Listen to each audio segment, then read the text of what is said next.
चलो बेटा अपन स्टार्ट कर रहे हैं। देखो बेटा, इश्यू ऑफ शेयर, ठीक है। इश्यू ऑफ शेयर में सबसे पहले बेटा अपन को पता होना चाहिए कि इश्यू ऑफ शेयर करता कौन है। इश्यू ऑफ शेयर करते हैं बेटा कोई अपन नहीं कर सकते, नॉर्मल बिजनेस वाले, ना सोल प्रोप्राइटरशिप वाले कर सकते हैं, ना पार्टनरशिप वाले कर सकते हैं। तो कौन करता है? कंपनी। अब देखते हैं कंपनी। सबसे पहले पढ़ते हैं अपन बिजनेस कंसर्न, मतलब बिजनेस के टाइप कितने होते हैं। बिजनेस के अपन ने 5 टाइप पढ़े हैं। फर्स्ट पहला कौन सा होता है?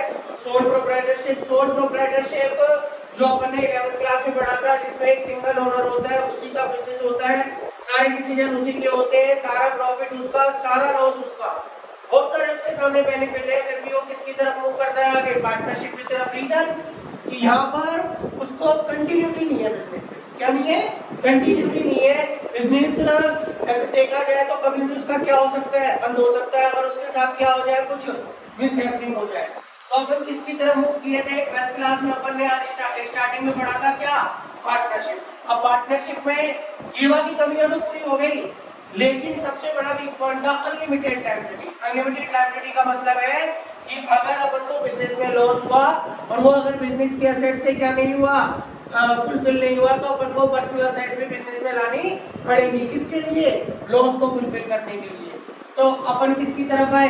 कंपनी की तरफ। फर्स्ट ऑफ ऑल कंपनी, पहले तो इसकी डेफिनेशन या कंपनी क्या है। तो बेटा कंपनी क्या है? एक पर्सन, लेकिन वो कौन सा पर्सन है? आर्टिफिशियल पर्सन है, जिसको कौन बनाता है? Created by law. जिसको कौन बनाता है? लॉ बनाता है। जिसकी खुद की बेटा साइन करता है, जिसके लिए क्या यूज करते हैं? पर कॉमन से यूज करते हैं।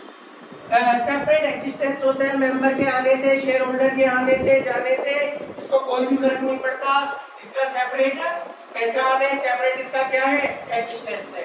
परपेचुअल सक्सेशन, हमेशा लगातार इसका नाम चलता ही रहेगा जब तक इसको आप खुद जाके बंद नहीं करवाओगे।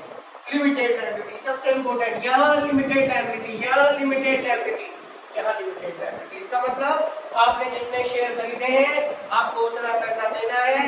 आपकी कितने लॉस में जा रही है, आपसे कोई भी पर्सनल एसेट बेचने की नहीं जाएगा, ना आपकी पर्सनल एसेट बीच में काम आएगी। उसे अपन क्या बोलते हैं? Limited liability. इधर आते हैं बेटा, इश्यू ऑफ शेयर। शेयर किसका क्या पार्ट होता है बेटा? कैपिटल का। इश्यू ऑफ शेयर कितने टाइप से हो सकते हैं बेटा? 2 टाइप से। एक होता है पार और एक होता है प्रीमियम। एट पार का मतलब एक होती है बेटा कंपनी एक शेयर की कॉस्ट प्राइस फिक्स करती है, जिसे अपन क्या बोलते हैं बेटा? Face value. फॉर एग्जांपल लिया अपन ने, कितनी मानी अपन ने? 10 रुपए। अब पब्लिक को कितने में बेच रही है? पब्लिक को कितने में एक शेयर इश्यू कर रही है? वो भी कितना? 10। अगर ये दोनों क्या है? इक्वल है, तो उसे अपन क्या बोलेंगे? At par. इधर आते हैं बेटा, भाई कॉस्ट प्राइस कितना माना मैंने? 10, लेकिन पब्लिक को कितने में दे रही है? मोर देन फेस वैल्यू, तो उसे अपन क्या बोलेंगे? इसे कितने में इशू कर रही है? 12 में। तो ये अपना क्या हो गया बेटा?